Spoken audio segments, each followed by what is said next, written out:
ज्ञानदीप लावू जगी लेकुराचे हित वाहे माऊलीचे चित्त ऐसी कळवळ्याची जाते करीला भाविन प्रीती पोटी भार वाहे त्याचे सर्वस्व हे साहे ऐसी कळवळ्याची जाते करीला भाविन प्रीती तुका म्हणे माझे तुम्हा संतावरी ओझे ऐसी कळवळ्याची जाते करीला भाविन प्रीती विठ्ठल विठ्ठल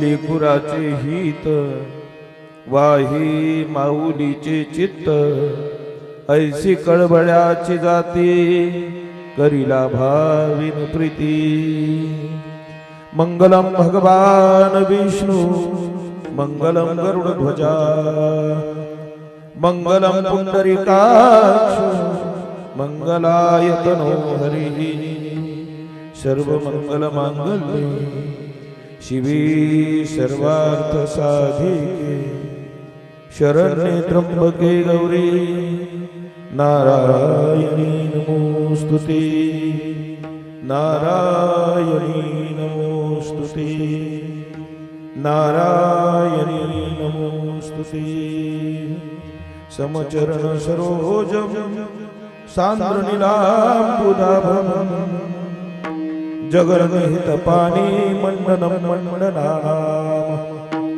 तरुण तुलसी माला कंधरम कंजनेत्रम सदय धवलहासं विठ्ठलं चिन्तयामि पांडुरंग करू पांडुरंग करू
पांडुरंगा गुरु प्रथम नमन दुसरे चरण संतांची त्यांच्या कृपादाने कथेचा विस्तारू बाबाजी सद्गुरुदास तुका प्राप्त स्थळी प्राप्त होईल भगवान परमात्म्याच्या नियमाने चालणारी सृष्टी आणि या सृष्टीतलं एक मातृतुल्य असणारं व्यक्तिमत्व 1 वर्षापूर्वी काळाच्या पडद्याआड झालं पाहता पाहता 1 वर्ष लोटले आणि हिंदू सनातन धर्म संस्कृतीच्या रूढी परंपरेला अनुसरून देवमान्य संतमान्य ग्रंथमान्य शास्त्रमान्य असणारा अंत्येष्टी संस्कारातला आजचा हा पुण्य स्मरणाचा विधी अर्थात वर्ष श्राद्धाचा विधी ज्या आईच्या स्मरणाला अभिवादन करण्यासाठी या परिवारानं करण्याचं योजलं त्या स्वर्गवासी माता सांगुणाबाई सीताराम पठारे आईच्या प्रथम पुण्य स्मरणाच्या निमित्तानं आईचा संपूर्ण परिवार त्या परिवारामध्ये आईचे चिरंजीव श्री बापूराव सीताराम पठारे सून सौभाग्यवती केशरताई बापूराव पठारे मुलगी गंगा भागीरथी रंजना दादाभाऊ शेळके दुसरी मुलगी सौभाग्यवती अलका लक्ष्मण दिगे नातू आप्पासाहेब बापूराव पठारे नात सून अनुराधा आप्पासाहेब पठारे नात निर्मला नवनाथ देवीकर रेखा संदीप शेळके नेहा विशाल शेळके सुवर्णा शिवाजी साके परिगा भरत दळवी कमल प्रशांत दौंडकर या सर्व नाती त्याचबरोबर नातू प्रमोद लक्ष्मण दिगे पुतणे जयसिंग नामदेव पठारे सून झुंबरबाई जयसिंग पठारे पुतणी बायसाबाई महादेव काळे नातू आबा जयसिंग पठारे सुखदेव जयसिंग पठारे जावई कैलासवासी दादाभाऊ तुकाराम शेळके जावई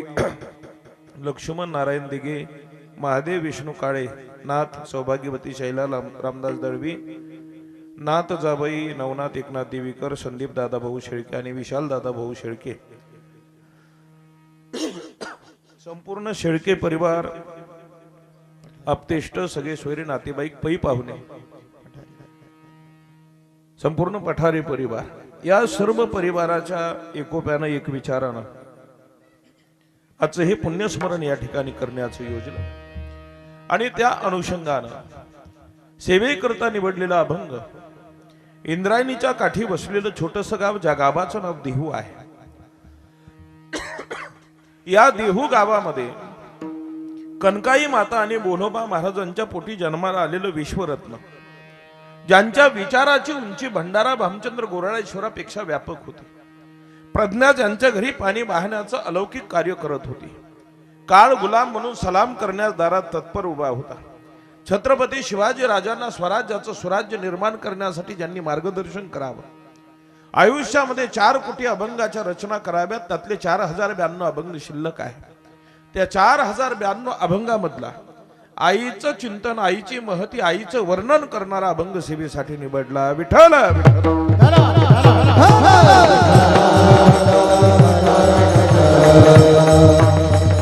जगद्गुरु तुकोबराय या अभंगामध्ये आईची महती गाण्याचा प्रयत्न करतात महाराज म्हणले या जगामधलं एक पात्र असं आहे त्या पात्राचं नाव आहे आई या पात्राच्या मनामध्ये एकच इच्छा असते माझ्या मुलाचं हित व्हावं जी लेकराच्या हिताच्या ठिकाणी जाग राहत त्या पात्राचं नाव आहे आई म्हणून जगद्गुरु तुकोबराय म्हटले लेकुराचे हित बा हे माऊलीचे चित्त त्या माऊलीच्या चित्तामध्ये एकच विषय असतो माझ्या लेकराचं हित व्हावं ही लेकरावरती निस्वार्थ प्रेम करते तिच्या मनामध्ये स्वार्थ नसतो निस्वार्थ प्रेम करणारं हे जगातलं एकमेव पात्र आहे ऐसी कळवळ्याची जाती करी लाभा विनप्रीती फुकट प्रेम करते महाराज 9 महिने 9 दिवस तिनं उदरामध्ये वागवलं तिनं लहानाचं मोठं केलं रात्र रात्र जागली तळहाताचा पाळणा केला रात्र जागून काढली काय स्वार्थ होता महाराज तिचा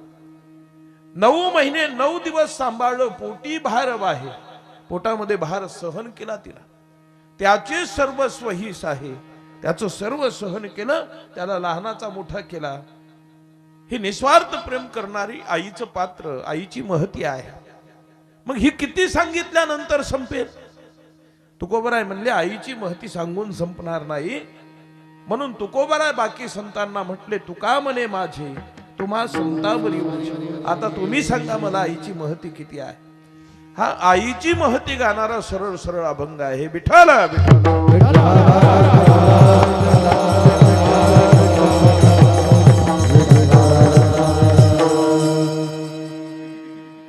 जगातलं निस्वार्थ प्रेम करणारं एकमेव पात्र त्या पात्राचं नाव आहे आई आई इतकं फुकट प्रेम जगामध्ये कोणी कुणावरती कधीच करत नाही देवानं देखील फुकट आजपर्यंत कुणावरती प्रेम केलं नाही आणि देवानंही कुणाला आजपर्यंत फुकट दिलं नाही जीवानंही आजपर्यंत कुणाला फुकट दिलं नाही, पण फुकट देणारं एकमेव पात्र आहे, त्या पात्राचं नाव आहे आई.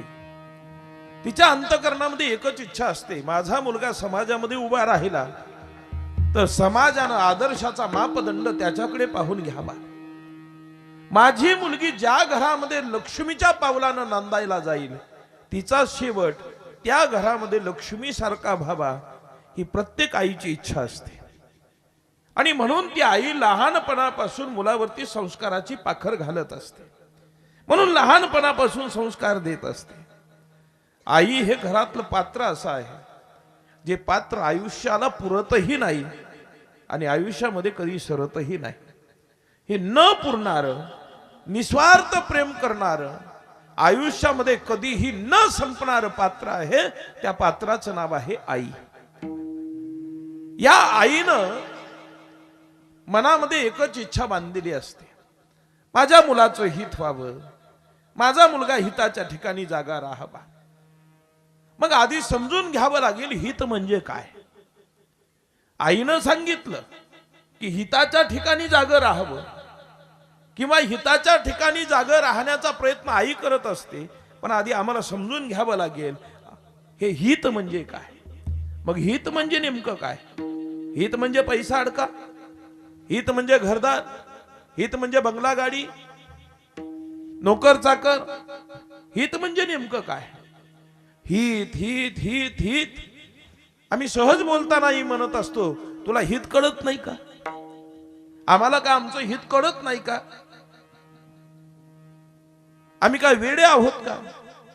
मग मला सांगा, जे हित हित हित आपण करतो हे हित म्हणजे नेमकं काय. हित ते करावे देवाचे चिंतन,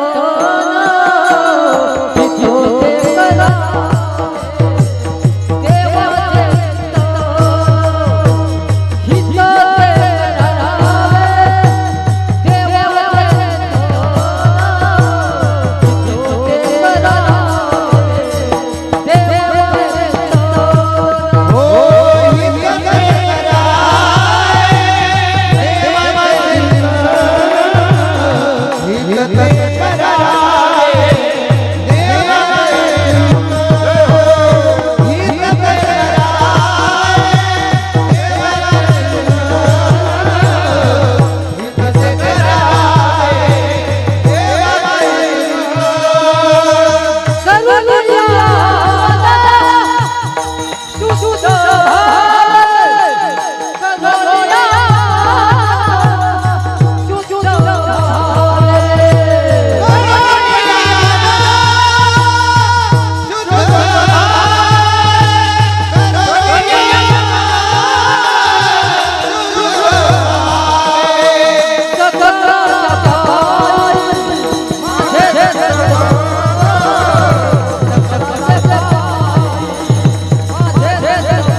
हित ते करावे. एक दिवस 5 वर्षाचा ध्रुव बागेमधून चाललेला होता आणि बागेमधून जात असताना त्या ध्रुवाला आपल्या वडिलांच्या उत्तानपाद राजाच्या मांडीवरती बसलेला आपला सावत्र भाऊ उत्तम दिसला आणि त्याला वाटलं आपणही बापाच्या मांडीवरती बसावं. मनातली इच्छा लहान ध्रुवानं व्यक्त केली आणि ध्रुवानं लांबून बापाला हाका मारली, ओ बाबा, जसं उत्तम दादाला मांडीवरती घेतलं ना तसं मीही तुमचा मुलगा आहे, मलाही तुमच्या मांडीवरती बसायचंय, घ्या ना मला मांडीवरती. बापालाही समाधान वाटलं, बापालाही आनंद वाटला आणि बापानं ध्रुवाला हाक मारली, ए ध्रुवा, अरे मांडीवरती बसायचं ना, मग ये जवळ, घेतो तुला मांडीवरती. बापानं होकार दिला, आनंद झाला ध्रुवाला. ध्रुव नाचत नाचत बापाच्या मांडीवरती बसण्यासाठी निघालाय. अगदी बापाच्या जवळ आला. ये ध्रुवा, घेतो मांडीवरती, ये अगदी जवळ ये, ये ये ये, अगदी जवळ ये. अगदी जवळ आला. आता बापाच्या मांडीवरती बसणार. 1-2 फुटाचं अंतर राहिलं. आता बापाच्या अगदी मांडीवरती बसणार. बापानं एका मांडीवरती उत्तम दादाला बसवलं आणि ध्रुवासाठी एक मांडी मोकळी केली. आता अगदी बापाच्या मांडीवरती ध्रुव बसणार. तेवढ्यामध्ये कुठून काय माहित सावत्राई पळत आली. तिनं ध्रुवाला पाठीमागे पकडलं, पाठीमागे ओढलं आणि बाजूला ढकलून दिलं. ध्रुव दगडावरती डोकं आदळलंय, हातापायाला खरचटलंय, धारातीर्थी पडलाय, डोक्यातून रक्त वाहतय, अंगरखा रक्तानं ओलाचिंब झाला, हातापायाला खडे टोचले, त्याच्यातून रक्त वाहू लागलं, थरथर कापू लागला. काय झालं क्षणभर त्याला कळालंच नाही. त्यानं स्वतःला कसं तरी सावरलं आणि मी पडलो कसा म्हणून बारकाईनं पाहिलं. कोणी ढकललं, कोणी ओढलं. त्याला सावत्र आई दिसली. त्या आईकडे पाहिलं आणि ध्रुवानं हात जोडले. ए आई, बसू दे ना मला बाबांच्या मांडीवरती. जसं उत्तम दादा बसला ना, तसं मलाही वाटतं मीही तू बाबांच्या मांडीवरती बसावं. बसू दे ना मला बाबांच्या मांडीवरती. ती सावत्र आई होती महाराज. त्या आईनं सुंदर उत्तर दिलं. ए ध्रुवा, अरे बापाच्या मांडीवरती बसायचं ना, मग माझ्या जन्मी माझ्या उदरी जन्म घे, मग मिळेल तुला बापाची मांडी. ध्रुवानं विचार केला. आई बसू दे ना ग, बसू दे ना मला मांडीवरती. आईनं उत्तरच इतकं सुंदर दिलं.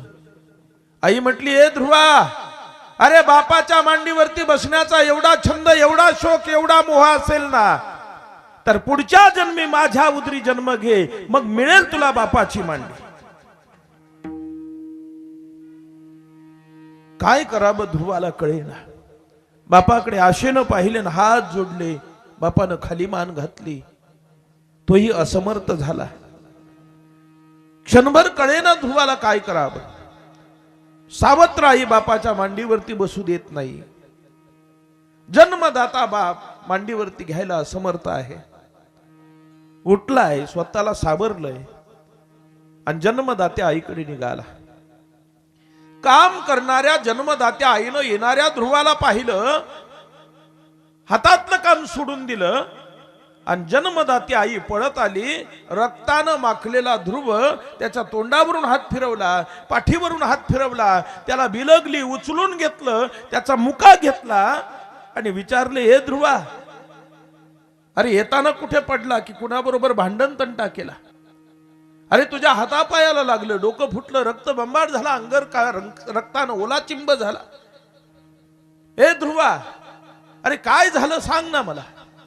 त्यानं सांगितलं, आई येताना पडलोही नाही आणि कुणाबरोबर भांडणही केलं नाही. आई येताना उत्तम दादा बाबांच्या मांडीवरती बसलेला दिसला. मला वाटलं मीही बाबांच्या मांडीवरती बसावं म्हणून बाबांना हाक मारली. बाबांनी मला मांडीवरती घेतो म्हणून जवळ बोलावलं. आई मी बाबांच्या मांडीवरती बसण्यासाठी गेलो. अगदी मांडीवरती बसणार तेवढ्यामध्ये सावत्र आई पळत आली आणि तिनं मला मागं ओढलं, ढकललं. ग आई पडलो, डोकं दगडावरती आपटलं, डोकं फुटलं, हातापायाला खरचटलं, पण नाही मांडीवरती बसू दिलं. मी पुन्हा पुन्हा विनंती केली.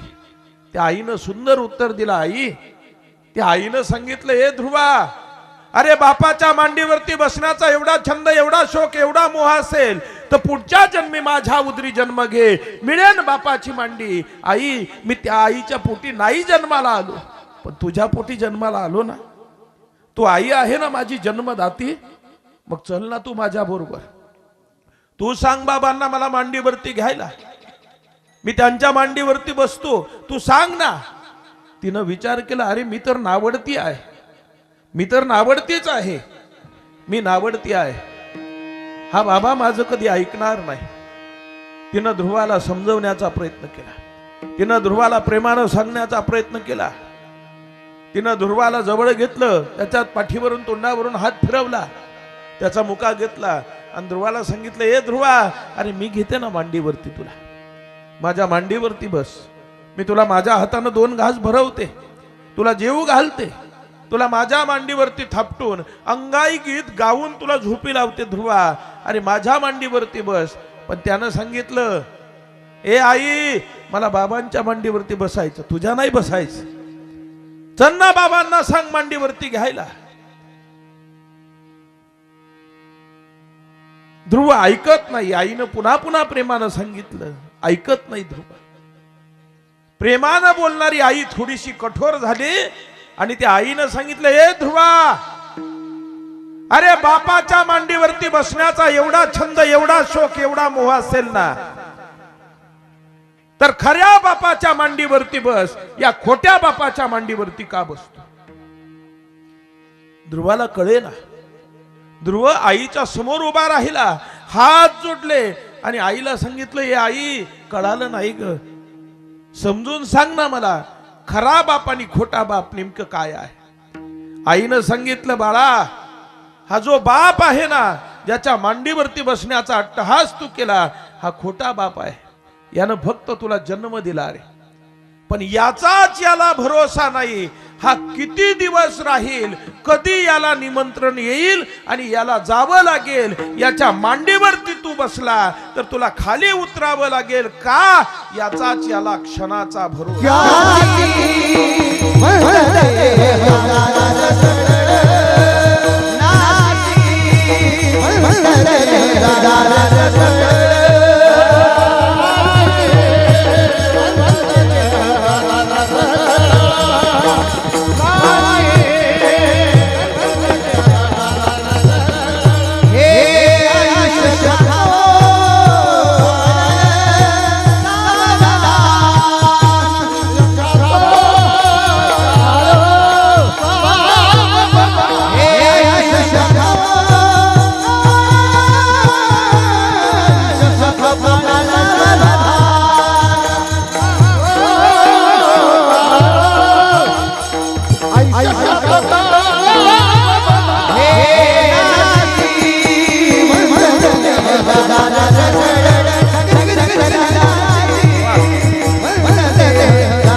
सांगता येत नाही. तुम्हाला असं नाही वाटत का चांगलं म्हटल्यानंतर आपण टाळ्या बिळ्या वाजवाव्यात, असं मनाने काही वाटतं का नाही तुम्हाला?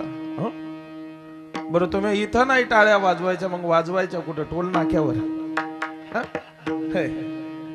वाजवायच्या कुठं मग दाजी? बरोबर आहे ना, इथंच कीर्तनातच वाजवायचं ना. टाळी वाजवावी, गुढी उभारावी, वाटती चालावी पंढरीची. तात्या, तुमच्यासारख्या भाजण्यांनी तरी टाळ्या वाजवल्या पाहिजे चांगल्या चाली झाल्यावर.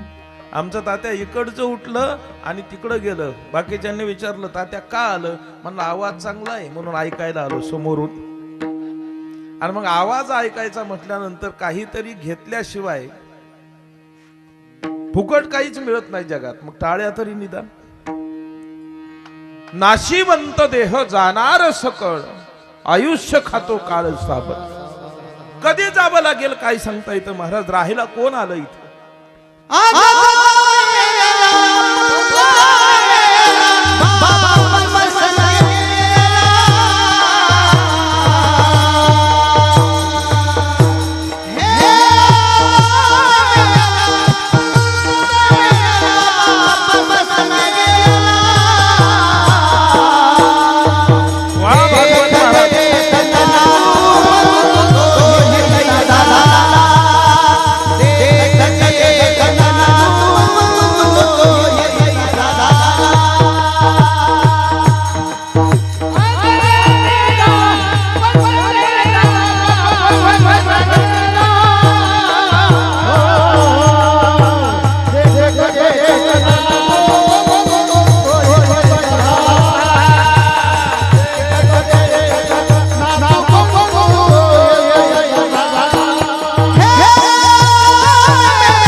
आजा मेला पंजा मेला बाप म्हसना गेला, देखत देखत नातू पंतू तोही तैसा झाला. याला मृत्यूलोक म्हणतात. या मृत्यूलोकामध्ये कुणीही असला की जावं लागतं. इथं राहता येत नाही. शाश्वत खरं फक्त एकच आहे. बाकी सगळं मिथ्या आहे या जगात. शाश्वत खरं एकच आहे आणि त्याचं नाव आहे मृत्यू. बाकी मिळेल नाही मिळेल सांगता येत नाही, पण मृत्यू मात्र येणार. हे दादांत सत्य, त्रिवार खरं, हे सत्य आहे. मृत्यू येणार. हे ध्रुवा, अरे तू जर या बापाच्या मांडीवरती बसला तर एक दिवस याला मरावं लागेल, याला जावं लागेल. इथं राहता कुणाला येत नाही. आणि तू त्याच्या मांडीवरती बसला आणि त्याला जर जावं लागलं तर तुला मांडीवरून खाली उतरावं लागेल. मग या खोट्या बापाच्या मांडीवरती बसण्यापेक्षा खऱ्या बापाच्या मांडीवरती बसला. आई, तो खरा बाप कुठे आहे? काय नाव आहे? तो मला कसा भेटेल सांग ना. आईनं सांगितलं, हे ध्रुवा, त्या खऱ्या बापाचं नाव आहे भगवंत. त्या खऱ्या बापाचं नाव आहे देव. त्या खऱ्या बापाचं नाव आहे ईश्वर. त्याच्यासाठी तुला जंगलात जावं लागेल, तप करावं लागेल आणि मग तो बाप तुला मिळेल. ध्रुव पुन्हा लाडाला आला आणि लाडात आईला म्हटलं, आई अगं मी तुझ्या मांडीवरती बसतो, तू मला तुझ्या हातानं 2 घास भरव. मी तुझ्या हातानं 2 घास भरवले की आनंदानं खाईल आणि तुझ्याच मांडीवरती झोपेल. तू अंगाई गीत गाऊन मला आता थापटून झोपीला. पण या गोड गोड बोलण्याला आई बाळगली नाही. आईनं विचार केला, जर मी याच्या गोड गोड बोलण्यामध्ये फसले तर याचं हित होणार नाही. आणि मुलाच्या हिताच्या ठिकाणी जी जागा राहते तिला तर तुकोबराय आई म्हणतात अभंगाच्या पहिल्या.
लेकराच्या हिताच्या ठिकाणी जागं राहणारं पात्र म्हणजे आईच. आईला वाटतं माझ्या मुलाचं हित व्हावं, लेकुराचे हित वा हे माऊलीचे चित्त. आईनं मनामध्ये विचार केला, जर मी याच्या गोड गोड बोलण्यामध्ये जर गुंतले, मी जर याच्या मायेमध्ये अडकले आणि याला पुन्हा माझ्या मांडीवरती घेतलं, याला 2 घास मी आनंदानं भरवले, तर याचं हित होणार नाही. का? हा इथेच थांबेल, हा जंगलात जाणार नाही, तप करणार नाही, देवाचं अनुष्ठान करणार नाही. आणि देवाचं अनुष्ठान न केल्यामुळे देव याला प्राप्त होणार नाही आणि हा देवाच्या मांडीवरती बसायचा नाही. मग यानं जगाच्या बापाच्या मांडीवरती बसावं म्हणून प्रेमात मध्ये न गुंतलेली आई थोडीशी आणखी कठोर झाली, आणखी थोडी रागावली आणि लेकराला म्हटली, ए ध्रुवा, अरे जर जंगलात जाणार नसेल, तप करणार नसेल आणि देवाला प्राप्त करणार नसेल, तर तुझं तोंड देखील पाहणार नाही. आणि मग ध्रुवानं विचार केला की घरात राहू कशाला? जन्मदाती आई तोंड पाहत नाही, सावत्र आई बापाच्या मांडीवरती बसू देत नाही, बाप मांडीवरती बसू द्यायला असमर्थ झालाय, मग घरात राहू कशाला? 5 वर्षाचं राजाचं लेकरू कधी राजवाड्याच्या बाहेर पडलं नव्हतं, ते आज राजवाड्याच्या बाहेर पडण्यासाठी निघालं. आईला वंदन केलंय, जन्मदात्या आईला साष्टांग प्रणिपात घातलाय, दंडवत घातलंय. आईला सांगितलं, आई चाललो मी जंगलामध्ये. आईनं सांगितलं, जा उद्धार करून घे, हित साधून घे, हित तुझं साध. आईचं दर्शन केलं, निघालं. बापाचं दर्शन केलं, सावत्र आईला हात जोडले आणि कधी राजवाड्याच्या बाहेर न पडलेलं राजाचं लेकरू, 5 वर्षाचं चिमुरडं लेकरू तप करण्यासाठी आईनं सांगितलं म्हणून जंगलात निघाले. दिवसभर चाललंय. राज्य काय, जंगल काय, तप काय, देव काय, काही माहित नाही. फक्त आईनं सांगितलं म्हणून चाललं. चालता चालता चालता चालता दिवसभर उन्हाचं चाललं. 3 सांजेचा वेळ झाला, संध्याकाळ झाली, दिवस मावळतीला गेला, राज्य संपलं आणि घनदाट अरण्य सुरू झालं. अंधारामध्ये त्या राज्यामध्ये, त्या घनदाट अरण्यामध्ये चालू लागला. हळूहळू हळूहळू अंधार आणखी गडद होत गेला. रात किड्यांचा कर्णकर्कश आवाज येऊ लागला, कोल्ह्या कुत्र्याचा भुंकण्याचा आवाज येऊ लागला. झाडांच्या वाळलेल्या पाला पाचोळ्यावरती पाय पडला की कर्र कर्र आवाज येत होता. मध्ये सळसळणारा पानांचा आवाज येत होता. थोडीशी वाऱ्याची झुळूक आली की झाडांच्या सळसळण्याचा आवाज आला. ध्रुव घाबरला मनामध्ये. सैरा वैरा पळत त्या जंगलामध्ये सुटला. पळता पळता अर्धी रात्र उलटून गेली, अर्धी रात्र उलटली. पोटामध्ये भूक, डोळ्यावरती झोप, पोटामध्ये अन्नाचा कण नाही. क्षणाक्षणाला आईची आठवण येत होती. का आलो असेल मी जंगलामध्ये, का आलो मी जंगलामध्ये? नाही बसलो बापाच्या मांडीवरती, पण आई तर घेत होती ना. आईच्या मांडीवरती आता बसलो असतो. आईनं अंगाई गीत गाऊन मला मांडीवरती 2 घास भरून थापटून झोपी लावलं असतं. मी का आईचं ऐकलं नाही? का जंगलामध्ये आलो? का आलो असेल जंगलामध्ये? पळत सुटलाय मनामध्ये तोच विचार. पोटामध्ये भूक आणि डोळ्यावरती झोप आली. झोप शांत बसू देत नव्हती आणि पोटातली भूक झोपू देत नव्हती. काय करावं? डोळ्यातून अश्रूच्या धारा वाहू लागल्या. का आलो असेल मी जंगलामध्ये? आईचं ऐकलं असतं, आईच्या मांडीवरती बसलो असतो, अंगाई गीत गाऊन आईनं आता मला जेवून थापटून झोपी लावलं असतं. का का का आलो असेल मी जंगलामध्ये? का मी आईचं ऐकलं नाही? का आईचं ऐकलं नाही? वाईट वाटलं महाराज. डोळ्यातून अश्रूचे थेंब जमिनीवरती पडत होते. तसाच पळत पळत सुटलाय, पण आईची आठवण सतवायला लागली. एका झाडाच्या बुंद्याला कडकडून मिठी मारली. धाय मुकरून हंबरडा फोडलाय. आई म्हणून हाक मारली. आणि हंबरडा फोडून धाय मोकळून रडलाय ढसा ढसा. पण आज डोळे पुसणारी आई नव्हती.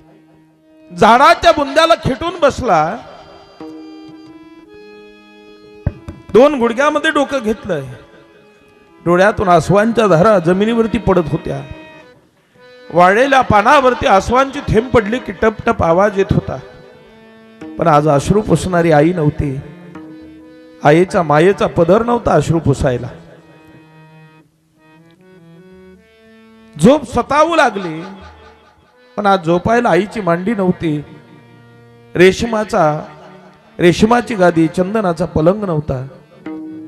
राजाचं लेकरू हातानं झाडाचा वाळलेला पाला पाचोळा बाजूला केला. त्या वाळलेल्या झाडाच्या पाला पाचोळ्याला बाजूला करून झोपण्यासाठी मऊ जागा बनवली. त्याच्यावरती झोपला. उशाला आईच्या मांडीची ऊब नव्हती. स्वतःचा हात उशाला घेतला. त्याला खडे टोचू लागले. झोप येत नाही. पुन्हा उठून बसला. एक मऊ दगड कडेला पडलेला होता. तो दगड उचलून आणला, उशाला मांडला. पण त्या दगडाला ही आईच्या मांडीची ऊब नव्हती. आईच्या मांडीची ऊब नव्हती त्या दगडाला. मनामध्ये विचार केला, का आलो असेल मी जंगलामध्ये. पुन्हा अश्रूच्या धारा वाहू लागल्या. डोक्याखाली घेतलेला दगड ओला चिंब अश्रून झाला. तेवढ्यामध्ये वाळलेल्या झाडांच्या पाला पाचोळ्यावरती कुणाच्या तरी पावलांचा आवाज येताना त्याला जाणवला. त्यानं मनामध्ये विचार केला, काय असेल. एखादा हिंस्र पशु असेल, एखादा वाघ सिंह असेल. आता येईल, मला खाईल. का आलो असेल मी जंगलामध्ये. का आलो मी जंगलामध्ये. आईच्या मांडीवरती आईचं ऐकलं असतं तर आईच्या मांडीवरती बसून 2 घास खाऊन आईनं आतापर्यंत मला झोपी लावलं असतं. का आलो असेल मी जंगलामध्ये. का मी आईचं ऐकलं नाही. का आलो जंगलामध्ये.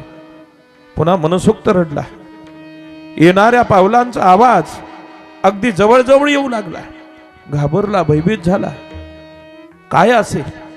एखादा हिंस्र पशु, एखादा वाघ सिंह, एखादं श्वापद असेल जंगली. काय असेल. का आलो मी जंगलामध्ये. का आलो. जागेवरती उठलाय. त्या झाडाच्या बुंद्याच्या आड गेलाय. चोरट्या नजरेनं येणाऱ्या आवाजाकडे पाहत होता. काही वेळानं अंधुक प्रतिबिंब त्याला दिसला. तो एखादा वाघ सिंह हिंस्र पशु नव्हता. तुम्ही साधू आहात ना, तुम्ही ऋषी आहात ना. मग आता तुम्ही मला सांगा, माझ्यावरती देव कृपा करील, माझी लाज राखील. तुम्ही सांगा ना, तुम्ही संत आहात ना. काय देव कृपा करील, काय लाज राखील. ऐसे तुम्ही सांगा संत जन, करा समाधान चित्त माझे. माझ्या चित्ताचं समाधान करा. नारदजी जवळ गेले. नारदजींनी ध्रुवाच्या मस्तकावरती हात ठेवला. हात ठेविला मस्तकी, प्रसाद देऊनी केले सुखी. हात मस्तकावरती ठेवला. बीज मंत्र दिला आणि सांगितलं, अनुष्ठान कर. या बीज मंत्राचं घोकन कर, जप कर. ध्रुव अनुष्ठानाला बसला. नारदजी निघून गेले. 12 वर्ष अनुष्ठान केलं. 1 तप पूर्ण झालं. आणि 12 वर्षाचं अनुष्ठान पूर्ण झाल्यानंतर 5 वर्षाचा ध्रुव घरातून आलेला, 12 वर्ष तप केलं, 17 वर्षाचा झाला. तरणा बाण 17 वर्षाचा ध्रुव भगवंताचं चिंतन करतोय. तप पूर्ण झालं आणि जगाचा बाप प्रसन्न झाला.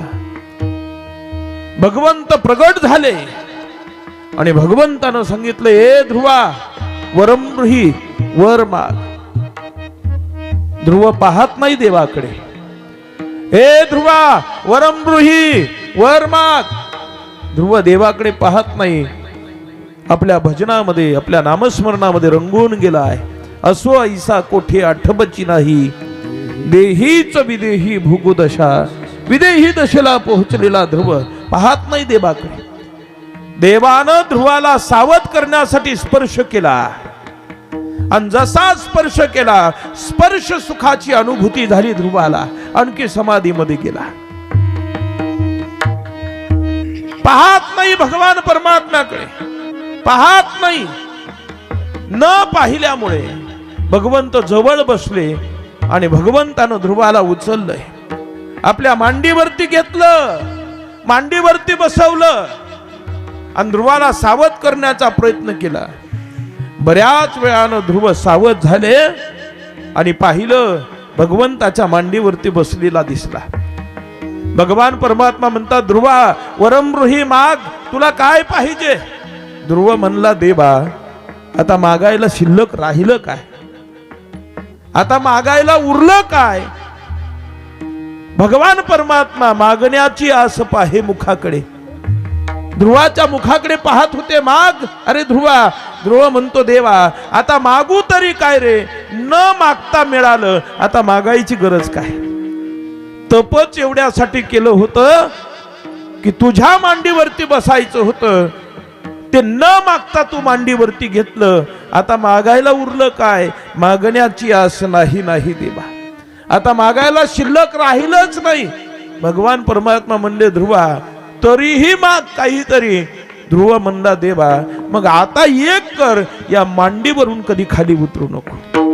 अटळपदी बाळ बैसविला, अटळपदी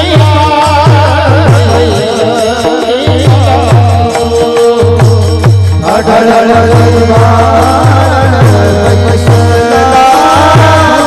गुरु बैसविला ध्रुव.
भगवान परमात्मा तथास्तु म्हटले. आजही आपण आकाशाकडे पाहतो, एक मोठा तारा दिसतो, त्याला ध्रुव तारा म्हणतात. हा ध्रुव तारा, बाकीचे तारे कधी दिसतील कधी दिसणार नाही, जागा सोडतील कधी सोडणार नाही, परंतु हा ध्रुव तारा कधी जागा सोडत नाही. हा सगळ्यात ठळक दिसतो ना. आणि आणखी एक सांगू का, हा ध्रुव तारा आपलं मरण सांगतो. रोज ध्रुव तारा नियमानं पाहावा. कसा मरण सांगतोय का? आपल्याला आपण रोज संध्याकाळी ध्रुव तारा पाहावा. ज्या दिवशी बाकी सर्वांना ध्रुव तारा दिसेल पण आपल्याला दिसणार नाही, समजावं 6 महिने आपले राहिले. आज संध्याकाळपासून तेच करा. आता नका करत जाऊ, घोर लागेल जीवाला. हा ध्रुव तारा मरण सांगतो महाराज. अशा आढळ पदावरती बसवलं, त्या पदावरती ध्रुव बसला. आज भगवान परमात्म्यानं मांडीवरती घेतलं, किंचितही जागा सोडली नाही. या मांडीवरती बसण्याचं कारण म्हणजे फक्त एकमेव आई आहे. आईनं सांगितलं, ध्रुवानं ऐकलं. पहिल्या रात्री भेट झाली साधूची. साधूनं बीजमंत्र दिला, तप केलं, अनुष्ठान केलं आणि जगाच्या बापानं न म्हणता मांडीवरती घेतलं. याला फक्त फक्त आणि फक्त जबाबदार जर कोण असेल तर ती फक्त आई आहे. म्हणून आईनं सांगितलेलं ऐकलं की उद्धार. माझ्या छत्रपती शिवाजी राजानं आईचं ऐकलं. आऊ जिजाऊ आई साहेबांना छत्रपती शिवाजी राजांना घडवलं. अनेक मावळे गोळा केले. साळी माळी तेली कोळी लोहार चांभार सुतार मुसलमान नावी शिंपी अनेक जातीच्या 18 पगड जाती माझ्या छत्रपती शिवाजी राजांनी जमा केल्या. वयाच्या 16व्या वर्षी रायरेश्वराच्या मंदिरामध्ये घेऊन गेले. रायरेश्वराच्या पिंडीवरती ना कोंबड कापलं, ना बकर कापलं, ना रेडा कापला, ना बोकड कापला. स्वतःची करंगळी कापून रायरेश्वराच्या पिंडीवरती स्वतःच्या रक्ताचा अभिषेक करणारा जाणता राजा ठरला माझा छत्रपती शिवाजी राजा. म्हणून जाणता राजा म्हटलं, म्हणून जाणता राजा म्हटलं छत्रपती शिवाजी राजांना. मग शिवबा राजे घडवण्याचं कार्य केलं माझ्या जिजाऊ आईसाहेबांना. माझ्या जिजाऊ आईसाहेब नसत्या तर छत्रपती शिवाजी राजे घडले नसते. आई या जीवनामध्ये एक असं पात्र आहे जिच्या अंतकरणामध्ये फक्त मुलाचा आणि मुलाचं फक्त हित व्हावं हा एकमेव स्वार्थ निस्वार्थपणानं जी जपते त्या पात्राचं नाव आई. ती निस्वार्थ प्रेम करते महाराज दुसऱ्याकडे.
वा वा, धन्यवाद तुम्हाला.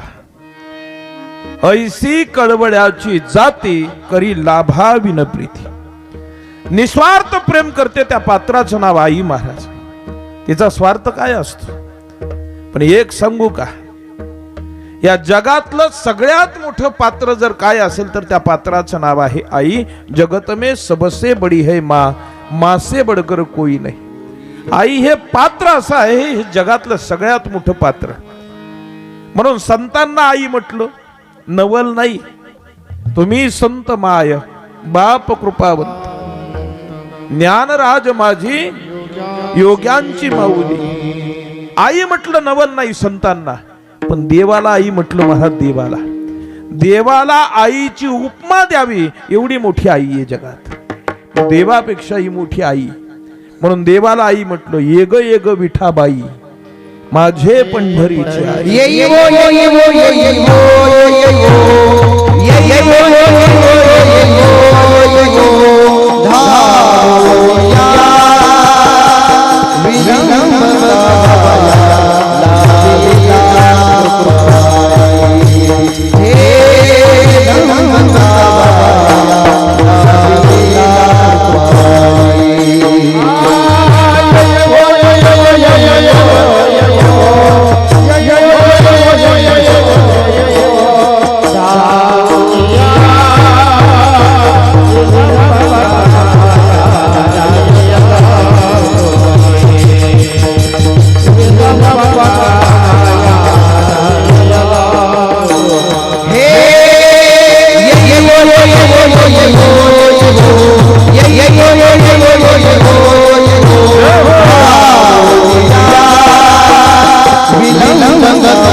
आई म्हणून देवाला हाक मारावी महाराज. एवढं मोठं पात्र जगामध्ये आईचं आहे.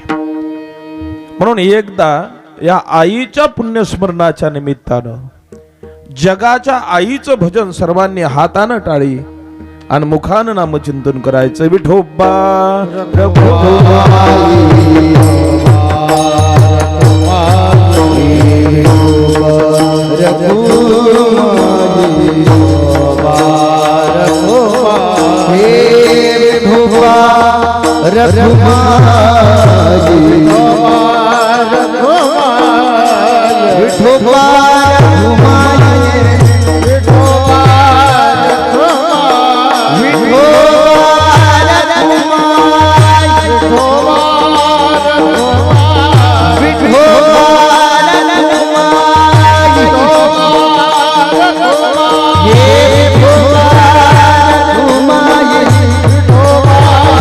Oh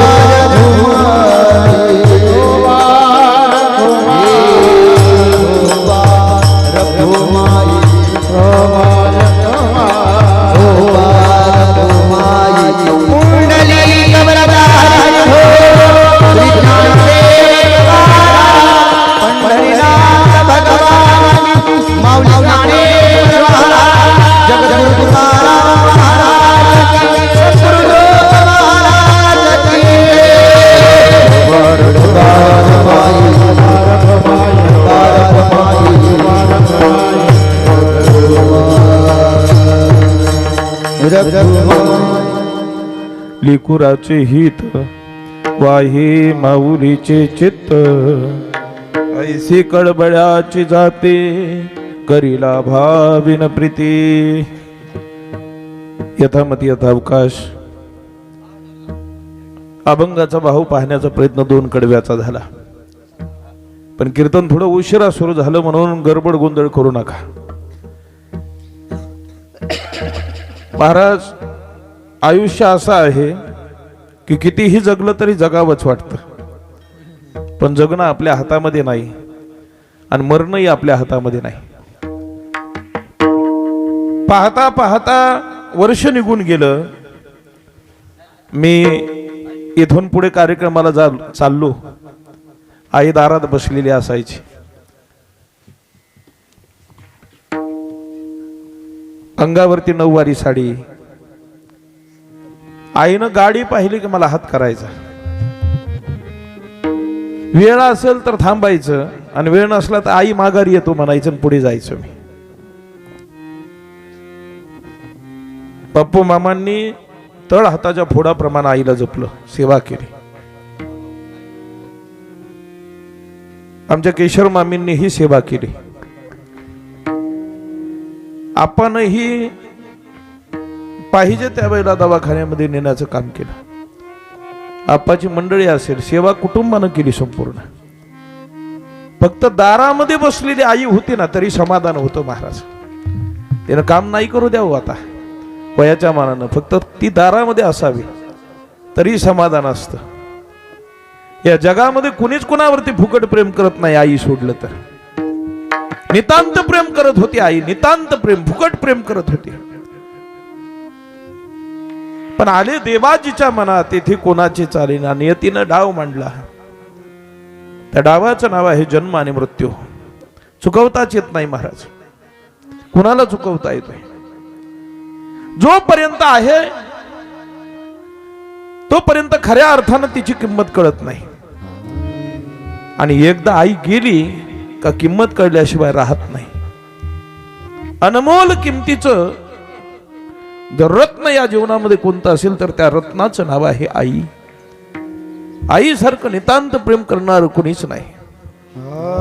आहे तोपर्यंत किंमत कळत नाही आणि गेल्यानंतर कळल्याशिवाय राहत नाही. एक 10 मिनिट मी तुमचे घेतो. एक उदाहरण बारकाई नाही का? कुटुंब लहान. कुटुंबामध्ये 3च व्यक्ती, आई वडील त्यांचा छोटासा मुलगा. वडील बँकेमध्ये कामाला शिपाई म्हणून. आई घरकाम करायची. मुलगा 5 वर्षाचा लहान.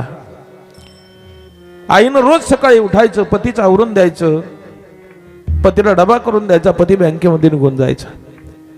मग मुलाला आंघोळ घालायची, गंध पावडर करायची, शाळेचे कपडे घालायचे, पाण्याची बाटली भरू द्यायची.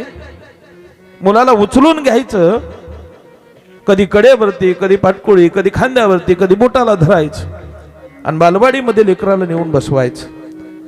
मुलगा बालवाडीमध्ये नादवला ना, जोपर्यंत नादवत नाही तोपर्यंत कंपाऊंडच्या बाहेर बसायचं आईनं.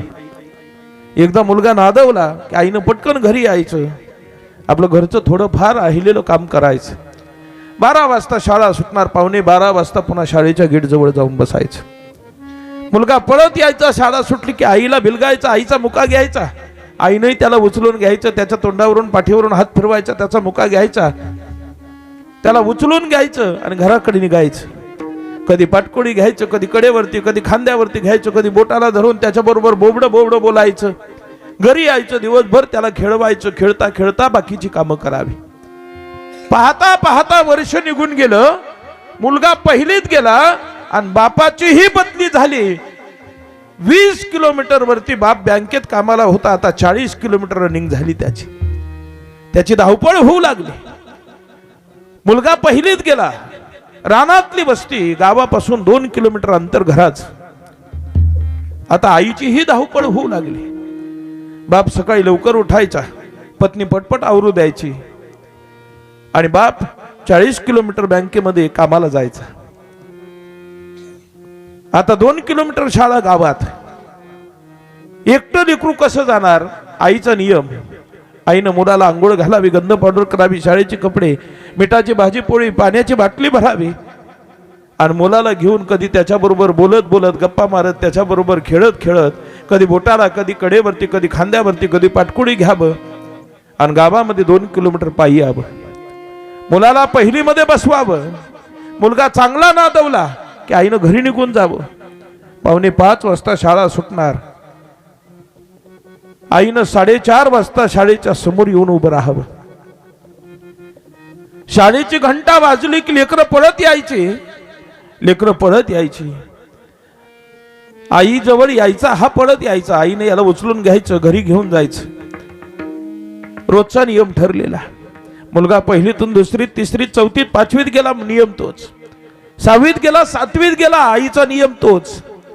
पण ऐका ना, एक दिवस संध्याकाळी शाळा सुटली.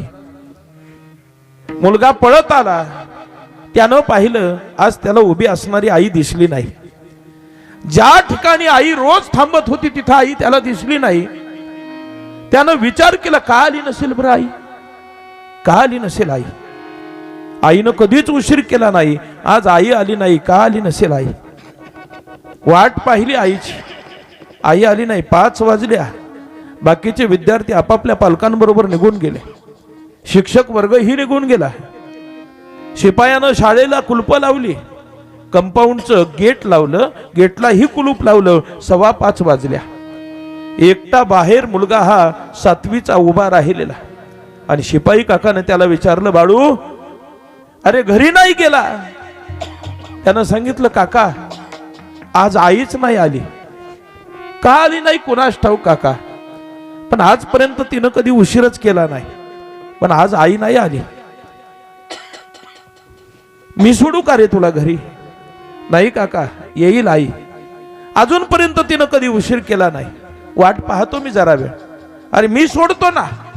नाही काका आई येईल, खात्री आहे मला, ती आल्याशिवाय राहणार नाही, मी वाट पाहतो तिची, तुम्ही जा.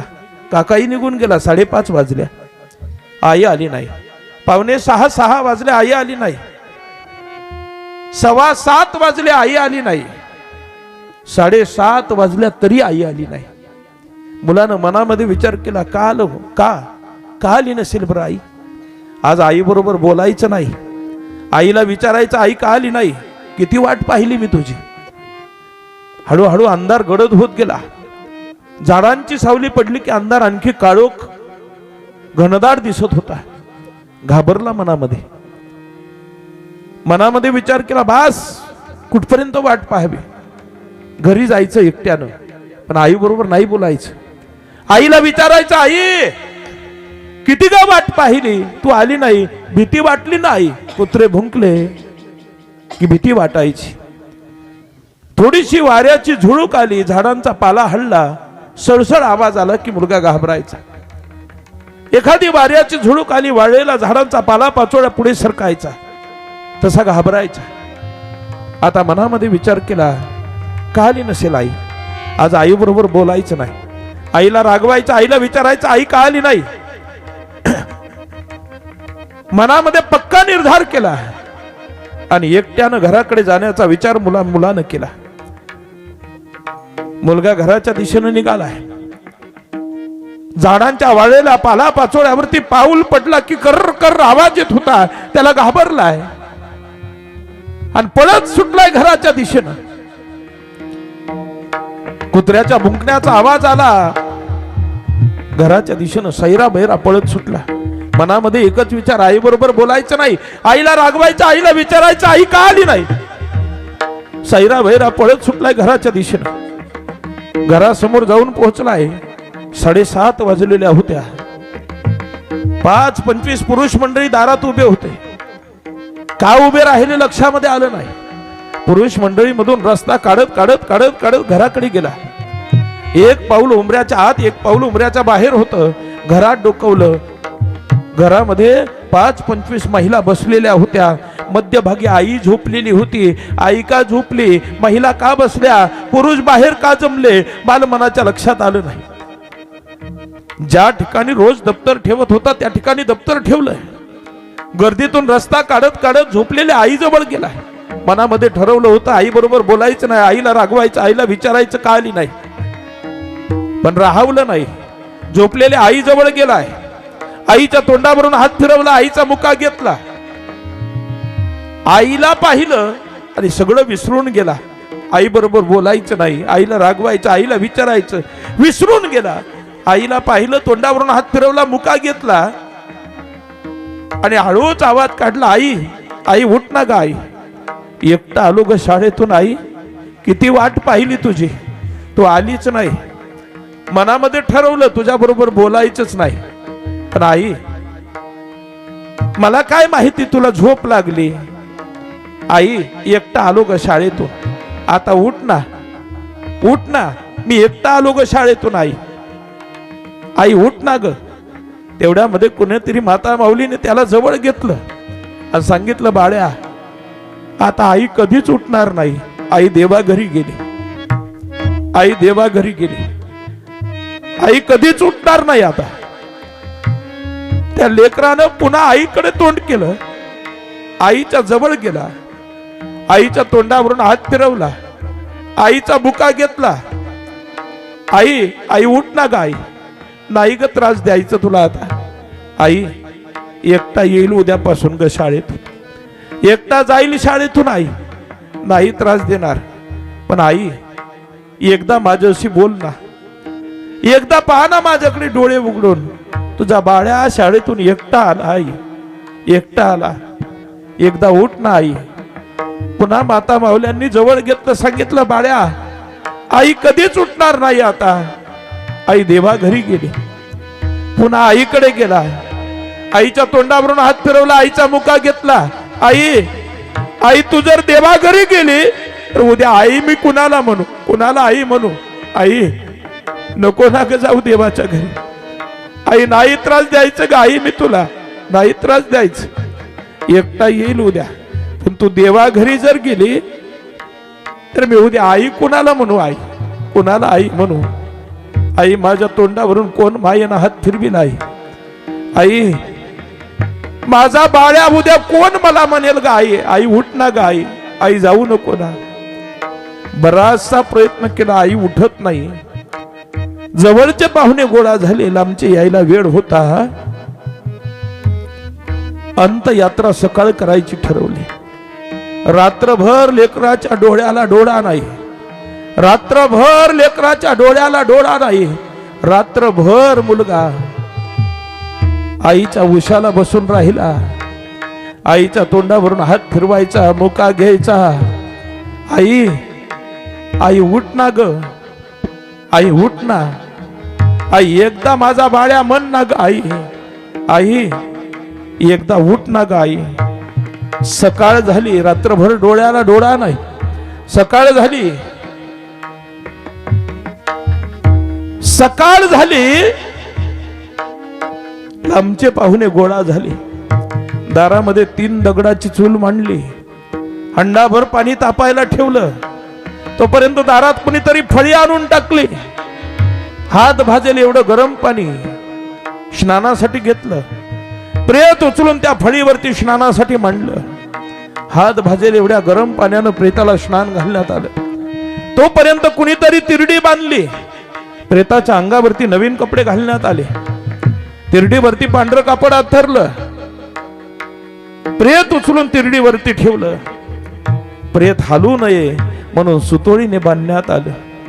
प्रेत उचलणार तेवढ्यामध्ये कुणीतरी सद्गुरू असताना आवाज काढला, अरे मुलाला सोडा, शेवटचं आईचं दर्शन घेऊ द्या त्याला.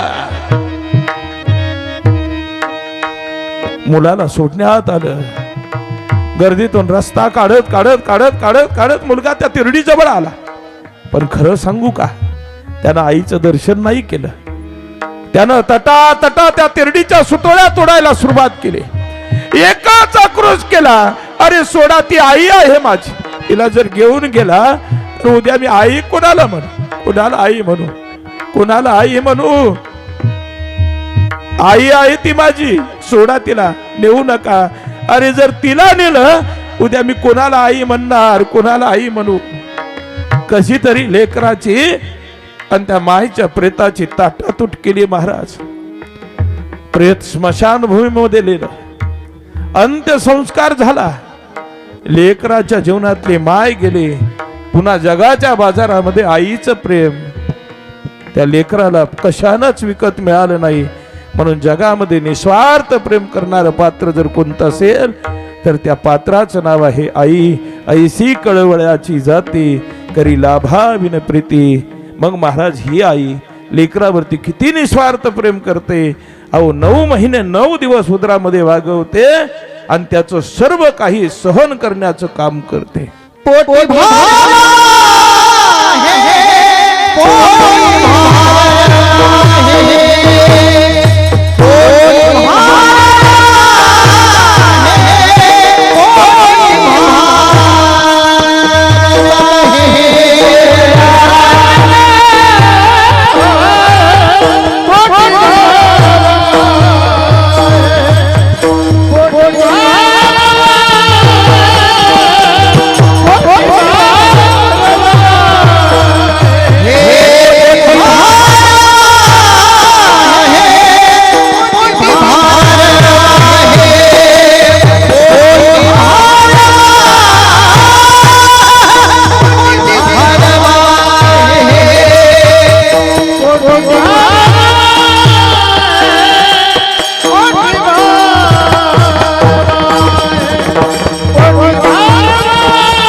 पोटी भारव आहे त्याचे सर्वस्व हिस आहे. ऐसी कळवळ्याची जाती करीला भाविन प्रीती. निस्वार्थ प्रेम करणारे हे जगातलं पात्र आहे महाराज. म्हणून हे जगातलं सगळ्यात मोठं पात्र आहे. ज्या संतांनी आम्हाला सांगितलं त्यांचं एक वेळेला भजन करू. ज्ञानेश्वर माऊली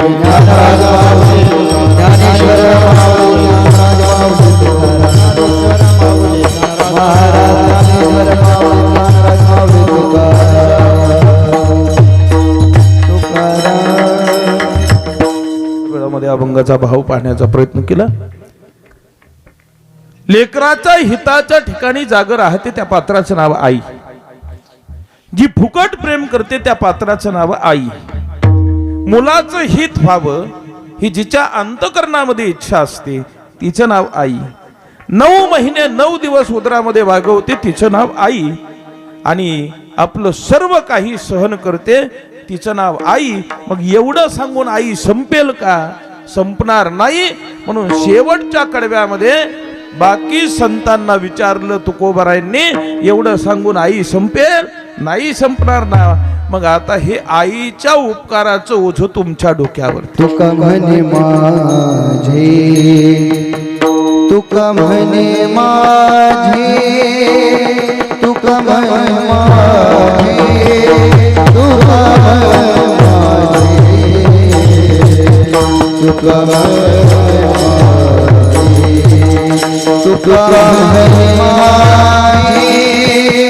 तुका म्हणे माझे,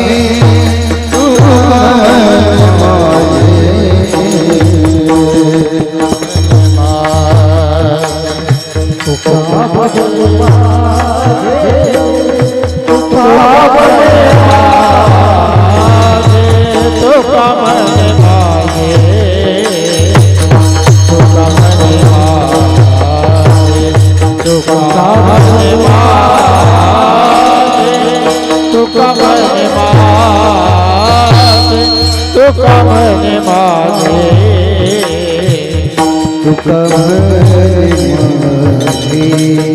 तुका म्हणे माझे, तुका म्हणे माझे तुका म्हणे माझे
मने माझे तुम्हा संतावरी ओझे ऐसी कळबळ्याची जाती करीला भाविन प्रीती.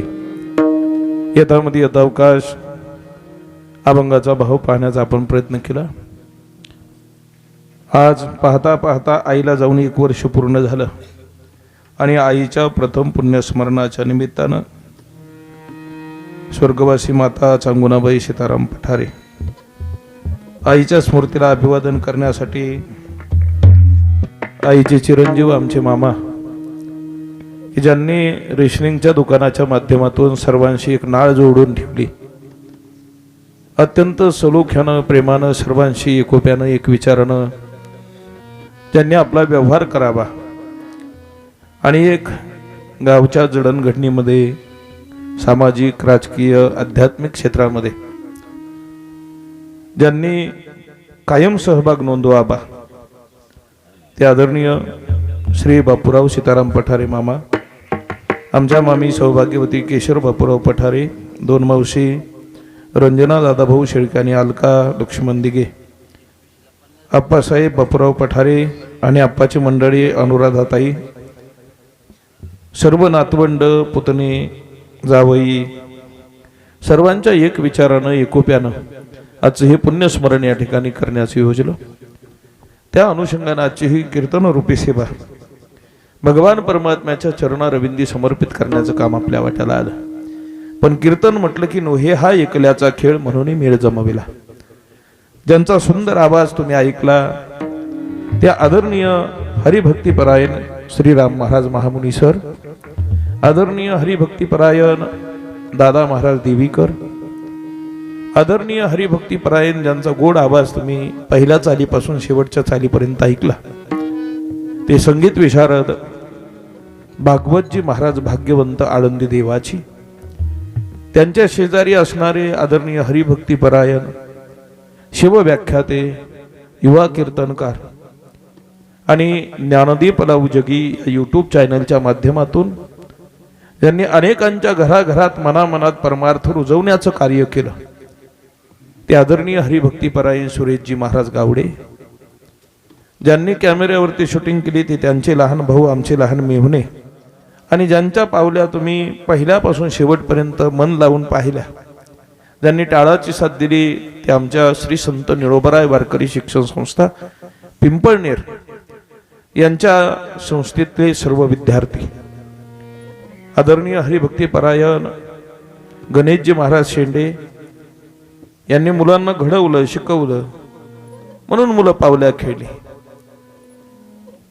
पण एक पात्र या मंडपात असं होतं की जे पात्र कोणत्या संस्थेत गेलंच नाही. आजोबा हीच ज्याची सगळी संस्था आहे. आजोबानं सांगायचं बाळ्या पाठीमागं हो पुढं हो पावली खेळ. किती वय असेल महाराज त्याचं, किती वय असेल, आणि त्यानं 4.25 वर्षाचं वय पाहिजे ते करतोय. वा टाळ्या. हा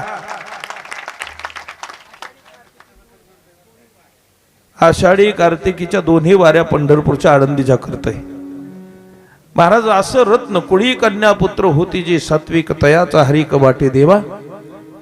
तुझं नाव काय? माऊली. वा वा वा, माऊली नाव आहे महाराज त्याचं. किती सुंदर आहे ते लेकरू.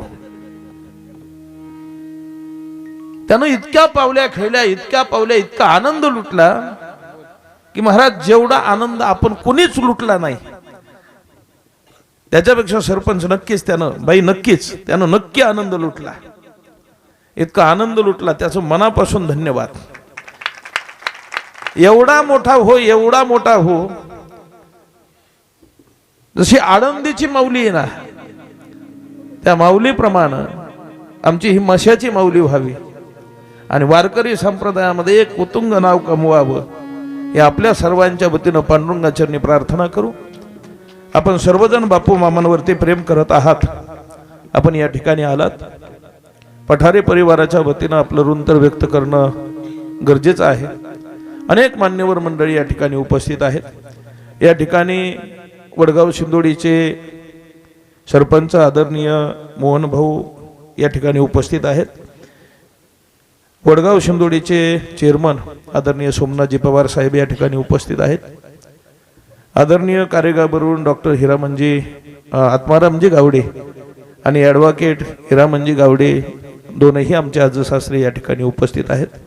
आमच्या देवदैठणवरून आमचे गंगारामजी वाघमारे सर या ठिकाणी उपस्थित आहेत. पिंपरी कोलंदरवरून बरीचशी मंडळी या ठिकाणी उपस्थित आहेत. पण प्रामुख्यानं गावचे सरपंच आदरणीय गणेशजी बोबडे या ठिकाणी उपस्थित आहेत. ढवळगाववरून आदरणीय हरिभक्तीपरायण आणि आमचे परमस्नेही सरपंच रवींद्रजी शिंदे या ठिकाणी उपस्थित आहेत. आरणगाववरून प्रतिनिधी म्हणून गुलाबरावजी आढाव या ठिकाणी उपस्थित आहेत. प्रत्येक गावची मंडळी आहेत, पण मी प्रामुख्याने एक एक नाव घेण्याचा प्रयत्न केला. आपल्या गावचं भूषण तालुक्याचे माजी सभापती आमचे मेहुणे आदरणीय संभाजीराजे देवीकर या ठिकाणी उपस्थित आहेत. कोकडेवाडी नाहुरा या ठिकाणावरून आमचे मारणे वायरमन या ठिकाणी उपस्थित आहेत. सर्वांचा नामोल्लेख या ठिकाणी करणं योग्य आहे, परंतु सर्वांचा नामोल्लेख होणं गरजेचं आहे. होणारही नाही माझ्याकडून. आता फक्त 2 उल्लेख राहिलेत. गेली 2 महिने आपण जे टॉकीजचे कार्यक्रम पाहता, रोज संध्याकाळी 6 ते 7 या वेळेमध्ये कार्यक्रम पाहता. आम्ही कुणीच नाही दिसत त्या कार्यक्रमात इकडले, पण ही पावलं खेळणारी सगळी लेकरं आहेत ना, ही त्या प्रत्येक कीर्तनाला साथीला आहेत. हे असतात का तुमच्याबरोबर? मी त्यांचं नाव घ्यायला विसरतो. 2 महिने झालं रोज संध्याकाळी 6 ते 7 या वेळेमध्ये ते बीडला जातात कीर्तन वाजवायला आणि सकाळ माझ्या बरोबर असतात इथं. म्हणजे रोज संध्याकाळी बीडला खटोड महोत्सव 6 ते 7 तिथं जाऊन कीर्तन वाजवतात आणि सकाळी इकडं रात्रीचं परत माघारी सकाळी आपल्या बरोबर. मग किती त्रास आहे महाराज. ते आदरणीय हरिभक्तीपरायण मृदुंग अलंकार परशुरामजी महाराज खडसे यांचंही मनापासून ऋण व्यक्त करतो. आमचे शिवाजी महाराज त्यांनी हार्मोनियमची साथ दिली. आमच्या राळेगण सिद्धीवरून आमचे भालेकर काका या ठिकाणी उपस्थित आहेत, त्यांचंही ऋण व्यक्त करतो. बाई आहेत, गावातली सर्वच मंडळी आहेत, इंद्रबानजी आहेत, सर्वच मंडळी, टेमगिरे परिवार आहे आमचा, रामदास भाऊ सर्वांचा नामोल्लेख करणारच आहेत. ही सर्व मंडळी या ठिकाणी उपस्थित आहेत. सर्वांच्या वतीनं भावपूर्ण आदरांजली व्यक्त करतो. ज्यांनी तुमच्यापर्यंत सुंदर आवाज पोहोचवला, ती उत्कृष्ट अशी साऊंड सिस्टीम, शुभम मंडप, डेकोरेशन येळपणे, आमच्या नानांचंही मनापासून ऋण व्यक्त करतो. नाना असली की शिट्टी वाजत नाही, आणि नाना दुसरं कोणी असलं का आम्हाला कीर्तन जमत नाही. काय असेल ते तुमचं ना आमचं असं एकदम प्रेमाचं, जिव्हाळ्याचं, सलगीचं नातं म्हणजे घरातलं नातं ठरलंय. भावापेक्षाही आमचं जास्त प्रेम आहे दाजी. माझा काही कार्यक्रम असू द्या, नानानं निस्वार्थ मनानं तिथे यायचं, आणि नानाचा काही कार्यक्रम असू द्या, नानानं फक्त आम्हाला बोलवायचं, आम्ही त्या ठिकाणी उपस्थित राहायचं. इतकं प्रेम आहे आमचं एकमेकावरती. नानांचं मनापासून ऋण व्यक्त करतो आणि माझ्या बाणीला या ठिकाणी पूर्णविराम देऊन थांबतो. विठ्ठल जय जय विठ्ठल, जय जय विठ्ठल जय जय विठ्ठल, विठ्ठल जय जय हे बोलिले